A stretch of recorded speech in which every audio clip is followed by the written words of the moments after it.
Was Pastor Rob really just a friend? Because the show sold him to us as this cool, progressive, well-meaning youth pastor who just happened to shake things up at a Texas church.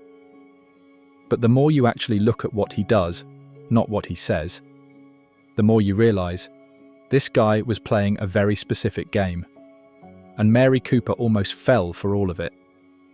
Stay with me, because by the end of this video, you're going to see Pastor Rob completely differently.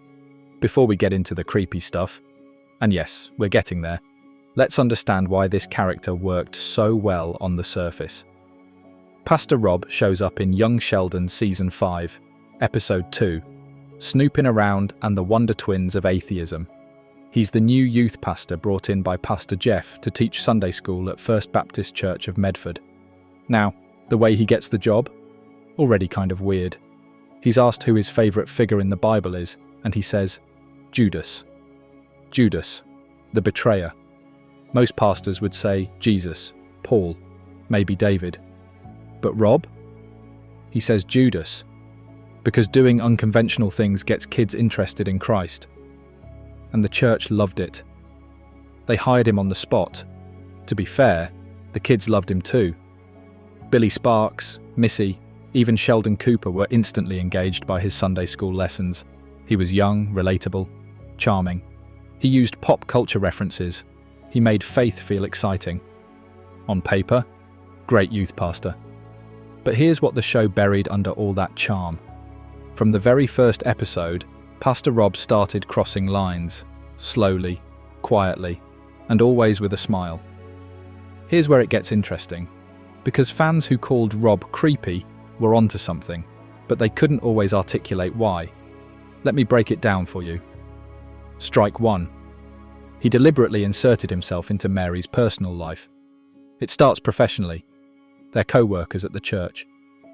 But almost immediately, Rob starts having private conversations with Mary that have nothing to do with ministry. Church parking lot. Smoking cigarettes together. Sharing things that belong in a marriage, not a workplace friendship. Now, one-on-one time with a co-worker isn't automatically suspicious. But remember who Mary Cooper is. She is a deeply religious married woman who preaches biblical values every single day. And Rob knows that. He's a pastor. He knows exactly what he's doing when he draws a married woman into an intimate, private, emotional orbit. Strike two. The Sunday school sex talk moment. This is the one that should have set off more alarm bells. Rob starts pushing Mary toward having conversations with the kids about sex and puberty during Sunday school. He frames it as progressive, necessary, forward-thinking. But think about the optics here. A young male youth pastor repeatedly initiating conversations about sex with a married female co-worker under the guise of helping the children. Whether he meant it that way or not, it normalized a certain intimacy between them. A shared secret. A topic that pulled Mary into uncomfortable territory she'd never have gone near with anyone else. And he kept pushing her toward it. Strike three. And this is the big one. He told Mary about Georgie and Mandy before George did. In Season 5, Episode 20, when Mary learns that Georgie has gotten Mandy pregnant, the first person she runs to isn't her husband. It's Pastor Rob. And Rob, instead of gently redirecting her back to George, becomes her emotional confidant. He gives her advice about the pregnancy situation. He smokes a cigarette with her in the parking lot. He steps into the role of supportive partner while her actual husband is left out in the cold. When George finds out his wife went to Rob instead of him, he's not even surprised anymore. That's how normalized this had become. Rob had quietly positioned himself as the person Mary turned to when things got hard. And that's not an accident. Now here's the part that the show played for laughs, but is actually kind of disturbing when you slow down and look at it. Mary Cooper starts having fantasies about Pastor Rob. The show frames it as comedic. A devout Christian woman having inappropriate thoughts about her younger co-worker. Ha ha, isn't that wild? But here's the thing. Mary didn't develop these feelings in a vacuum. They were cultivated.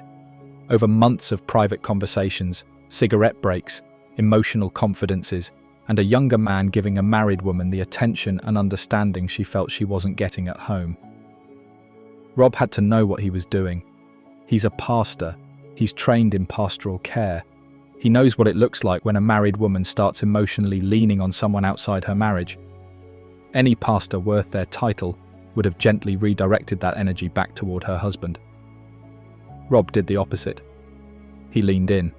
And by season 6, when Mary runs into Rob at Medford Lanes, the bowling alley where Brenda had just hired her, Rob apologizes for how things ended at the church and tells her how much he missed having her around. He's on a date with another woman, Shannon, when this happens, and Mary is visibly rattled. Brenda has to pull her aside. And it's Brenda, rough, blunt, divorced Brenda, who says the quiet part out loud.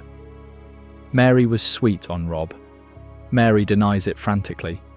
"I am a married woman. Happily. I'm not looking." But her reaction says everything. Later that night, she goes home and initiates something with George. Why? Because she needed to prove something to herself. She'd spent all night at that bowling alley realizing she had feelings for another man. And she came home and channeled them toward her husband. That is not the behavior of someone who was just enjoying a professional friendship. Here's the moment that sealed it for me. Toward the end of his arc, the last time we really see Pastor Rob in Young Sheldon, he meets Mary for lunch at Lulu's Corner Cafe. He updates her on the chaos at the church since she left, and then he drops this. He tells her he's been offered a job at First Baptist Church in Little Rock, Arkansas, and he's seriously considering taking it. But here's the thing. He doesn't just announce it. He asks for her advice. He says he doesn't know where his heart is leading him. And then, he follows her to Medford Community Hospital. Just to talk. Just to be near her one more time. That's not a pastor closing out a professional chapter. That's a man giving a woman one last chance to say, "Don't go." Mary doesn't say it. She directs him to follow his heart. And just like that, he's gone. He never appears in the Young Sheldon finale. When George Cooper dies suddenly of a heart attack, and the entire community gathers to support Mary and her children, Pastor Rob doesn't come. Not a call, not a letter, nothing. And that absence tells you everything about what Rob's interest in Mary actually was. He wasn't there for her in her worst moment. Because once the romantic possibility was gone, once Mary was a grieving widow rather than a vulnerable married woman, Rob had no reason to be present. The moment the tension evaporated, so did he. Now, I want to be fair here, because the show never makes Rob a cartoonish bad guy. And that's actually what makes him more unsettling. He never forces anything. He never confesses his feelings directly. He never does anything that you could point to and say, "That's it, that's the moment he crossed the line." Instead, he operates in grey areas. The private conversations that were almost too intimate.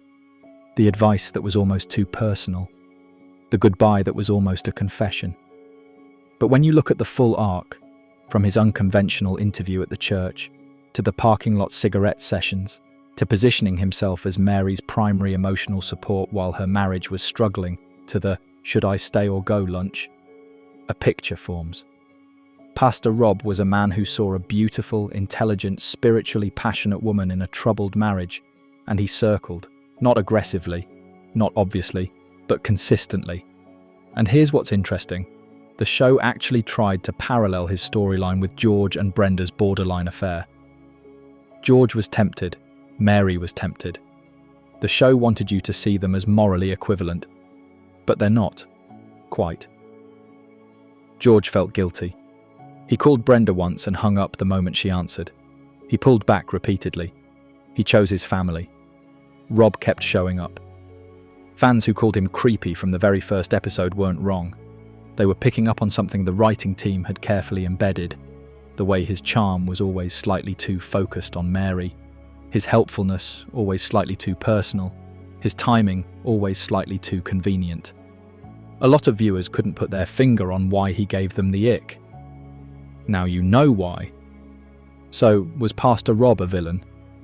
Not exactly. Was he innocent? Absolutely not. he was something more complicated than either. A man who used proximity, emotional availability, and a genuine shared faith to get closer to a married woman than he ever should have. And in the end, he didn't stick around to see the fallout. Mary Cooper, for all her hypocrisy, her preachiness, her flaws, loved George. And that is what Rob never counted on. But here's the question this whole storyline raises. If George had died before Pastor Rob moved away, would Mary have eventually said yes? That's a much darker version of Young Sheldon than the one we got. If you want to go deeper on the Cooper marriage, because there is so much more to unpack about why George and Mary kept pushing each other to the edge, I've got a video on that right here.